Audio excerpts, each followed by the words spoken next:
একজন সত্যিকারের বন্ধু থাকা সত্যিই ভাগ্যের বিষয়। আর সেই বন্ধুত্ব যদি হয় আল্লাহ পাক রব্বুল আলমিনের সাথে, তার মতো ভাগ্যবান আর কেই বা হতে পারে। আল্লাহর বন্ধু হতে হলে সাধ্যমতো কিছু আমলের প্রতি আমাদের মনোযোগী হতে হবে। হযরত আবু হুরায়রা রাদিয়াল্লাহু হতে বর্ণিত, রাসূলুল্লাহ সাল্লাল্লাহু আলাইহি ওয়াসাল্লাম বলেছেন, আল্লাহ পাক রব্বুল আলামিন বলেন, আমার কোনো বন্ধুর সাথে যদি কেউ দুশমনী করে, আমি তার বিরুদ্ধে যুদ্ধ ঘোষণা করি।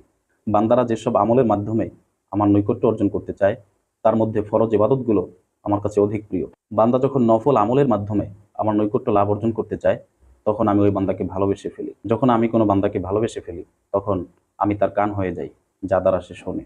আমি তার চোখ হয়ে যাই, যা দ্বারা সে দেখে। আমি তার হাত হয়ে যাই, যা দ্বারা সে ধরে।